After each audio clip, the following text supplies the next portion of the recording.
Bonjour tout le monde, je suis Olivier Tonneau, je suis le candidat de la France Insoumise pour la 3e circonscription des Français de l'étranger.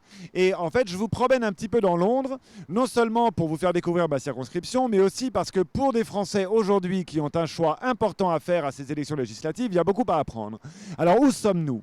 Là, à ma droite, ou devant moi plutôt, vous avez Canary Wharf, la baie des Canaries, et comme vous pouvez le deviner au gratte-ciel que vous voyez, c'est un haut lieu de la finance. Et par contre, là, à ma gauche, vous voyez, je sais encore reconnaître ma gauche de ma droite, vous avez l'île des chiens, the Isle of Dogs. Un des quartiers les plus pauvres de Londres où 4 enfants sur 10 vivent sous le seuil de pauvreté. Alors, je vous raconte l'histoire de ce lieu parce qu'il nous concerne. Tout ça, et jusqu'aux années 70, c'était un port florissant, ça a même été le plus grand port d'Angleterre. Mais dans les années 70, le port est devenu obsolète et le quartier s'est trouvé en crise et il fallait le réinventer. 2 projets se sont opposés.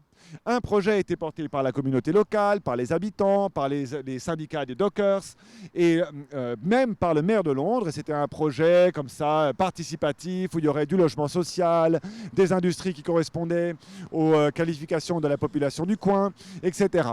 L'autre projet était porté par le gouvernement nouvellement élu de Margaret Thatcher. Et ce projet, c'était justement de faire de cette île ce que vous voyez aujourd'hui, c'est-à-dire le paradis de la finance. Et c'est le projet de Thatcher qui l'a emporté, malgré les protestations véhémentes et les résistances acharnées des habitants. Pourquoi? Parce qu'au Parlement, il y avait une majorité conservatrice qui n'en avait rien à cirer des exigences des habitants. Toute l'idée de Thatcher, qui est la même que celle de Macron, Macron a dit que Thatcher avait fait du très bon travail. L'idée de Thatcher, c'est ce qu'on appelle communément l'économie du ruissellement.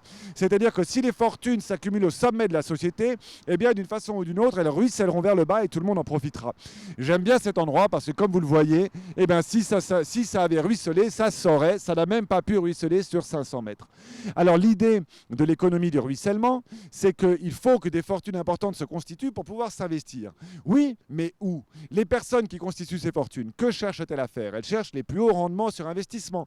Or, c'est quoi les secteurs de l'économie dans lesquels on a les plus gros profits? Eh bien, n'importe quel loulou de banlieue pourra vous dire que c'est plus facile de faire de l'argent en vendant de la drogue qu'en travaillant honnêtement. Et du coup, c'est exactement ce qu'ils font, ces gens-là. Là, vous avez HSBC, je pense que c'est la tour, je ne sais pas si on la voit d'ici. Eh bien, HSBC, il y a quelques années, ils ont eu à payer une amende colossale parce qu'en fait, ils faisaient des fortunes en blanchissant l'argent des cartels de drogue colombiens. Voilà, c'est aussi ça la finance et le crime n'est pas toujours là où on croit. On pourrait faire autrement. Par exemple, l'investissement, c'est quoi? L'investissement, c'est collecter l'épargne, la concentrer et l'investir dans des projets d'intérêt général. Évidemment, si les banques privées font ça, et si leur propre intérêt et même leur nécessité, c'est de faire les plus gros profits retour sur investissement, vous aurez des aberrations comme un taudis qui jouxte des gratte-ciel dans lesquels on blanchit l'argent des cartels de drogue. Mais si c'était l'État qui, par l'impôt, collectait l'épargne, eh bien l'État pourrait financer des projets dont il n'aurait pas besoin qu'ils soient mirobolants, simplement viables, des projets qui soient d'intérêt général. Le genre de projet qui existait auparavant pour Canary Wharf et qui n'a jamais vu le jour et dont nous espérons qu'avec la France Insoumise, qu'ils verront le jour en France et partout ailleurs. Il faut abattre le pouvoir exorbitant des financiers qui est que c'est eux et exclusivement eux qui décident de où va la richesse produite par la société tout entière.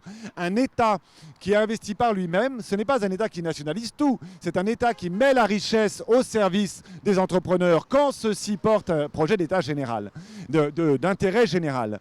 Ajoutons à ça qu'évidemment, pour que cet État le fasse, il faut que cet État soit lui-même vertueux. Et pour ça, aujourd'hui, il y a beaucoup à faire, parce qu'après tout, c'est quand même un État qui a fait ça. C'est un État dominé par Margaret Thatcher, qui a fait la même chose que ferait un État dominé par M. Macron. C'est pour ça que nous, on veut réformer l'État pour qu'il soit un outil réellement au service du bien-être collectif, et c'est pour ça qu'on veut la 6ème République par l'Assemblée constituante. Which side are you on? Which side are you on? My daddy was a miner and I'm a miner's son, and I stick with the Union till every battle's won.